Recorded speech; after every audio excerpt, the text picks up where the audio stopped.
กินข้าวแล้วบ่คุณตากินแล้วกินกับยังเพิ่นเฮ็ดหยังกินชีสกินชีสบ่เชโนโลน่ะผมด้วยเนาะผู้นี้แม่เฒ่าน้อยอยู่หลายคนม่วนแล้วคนนี้แหละแม่เฒ่านี่คอยนี่ป้าโอ้พี่น้องกันนี่ชื่อน้องนี่เอ้ยนี่บ่ได้ตัดแต่อันนี้น่ะเป็นล้านอันนั้นน้องสาวนี่ผู้ใดน้องสาวนั่นก็ลูกมันนี่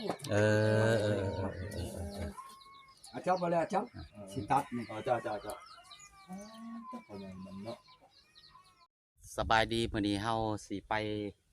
ลัดไปนาพ่อใหญ่ก้อนได้ยินข่าวว่าเพิ่นเอาเมียมาแต่ทางวีระเนาะหน้าเรากับบริไกลดอกจากนี้ไปเฮาสิไปแวะเนาะไปถ้าเพิ่นให้สัมภาษณ์เฮาก็สิไปสัมภาษณ์เนาะเพราะว่าลุงอึงเคยมาขายขนมอยู่เขตนี่เนาะนี่นาเราก็ไปทางนี้แล้วเนาะไปทางนี้แล้วไปทางเส้นนี้แล้วเนาะเฮาก็สิไปหาเพิ่นเนาะโดนแล้วบ่ได้เข้ามาเนาะคันเมียเพิ่นนี่ก็น่าจะเป็นผู้ที่15เนาะที่มาทางวิระเนาะเป็นพี่น้องทางสวนสัตว์เนาะเฮาก็สิไปเบิ่งนำกันพี่น้องไป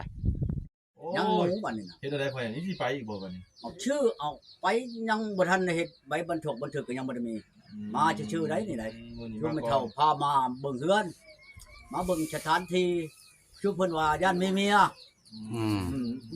มีผู้ลูกชาวเจ้าแล้วอ่ะผู้อื่นบ่มีดอกลูกอันเมียน่ะเดี๋ยวเพิ่นมานั่งพี่แม่ปัญญามานั่งพี่เอ้ยเพิ่นจะถามไล่เป็นเงินกีบนี่กับผู้นี้50ล้านโตหมด50ล้านหักใครแน่อันเงินเชียร์เมียได้แม่นคือไปแต่ก่อนเนาะเงินเชียร์เมียบ่ได้แม่นใครแต่แน่นอนแหละเชียร์ก็เชียร์ไปยังบ่แล้วยังบ่ทันได้ลงบันทึกกันนานอยู่นี่น่ะ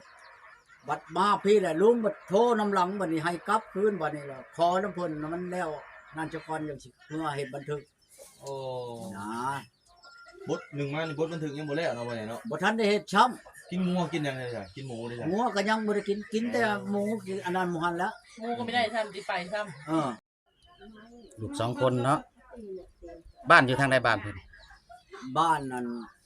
วิระนี่แหละวิระหักบ่แม่นนั่นบ่เฮาไปได้มันลุมมาพี่ลุมวิระลงมาพี่แต่ว่าไปแวอยู่เชตมัว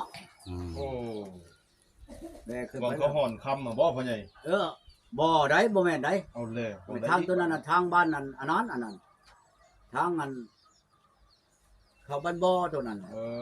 ตัวนี้น่ะมันบ่แม่นได้ตัวนี้น่ะคนละบ่อนบ่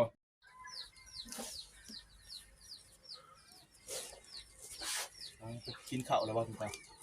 กินแล้วกินกับยังเพิ่นเฮ็ดหยังกินชีสกินชีสบ่เชโนโลน่ะผมด้วยเนาะผู้นี้แม่เฒ่าน้อย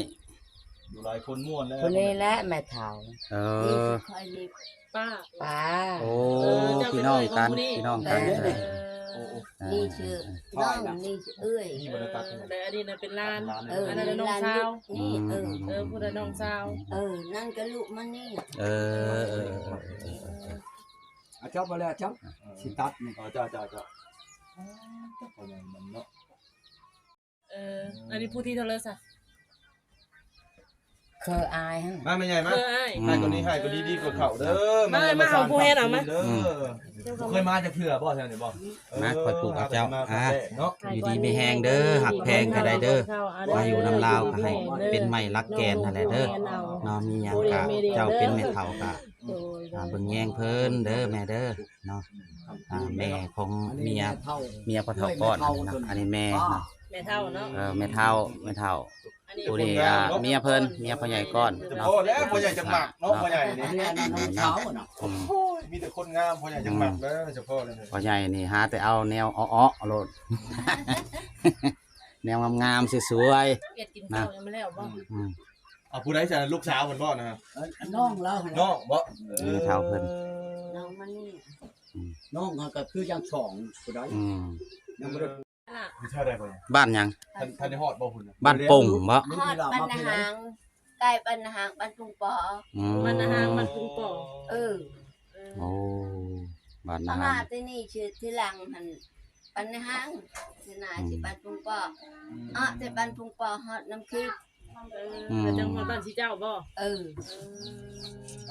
ยังบ่เห็นยังว่า นี่ อ๋อเอาผ้าเข้า เมียเพิ่นเอาผ้าเข่ามาเอาเมียพ่อใหญ่ เอาผ้าเข้า ตลาดอยู่ได้ยายนี่ได้ แม่น ได้ สลัดและ โอ้ตะโพแล้วพ่อใหญ่จึงหมักพ่อใหญ่เนาะ อ่า แม่นเลยครับ ตาถึงแล้วพ่อใหญ่ จะน้อยนะแต่คนขึ้นมาเลยก็บ่ให้ลงเงินเป่าเลยพอละ เออ เพราะว่ายังแหละลูกหลานมาเยี่ยมยามทำเข้าที่แล้วผมมีหยังกะเจมกพริกเรา เออ จอยจุเนาะ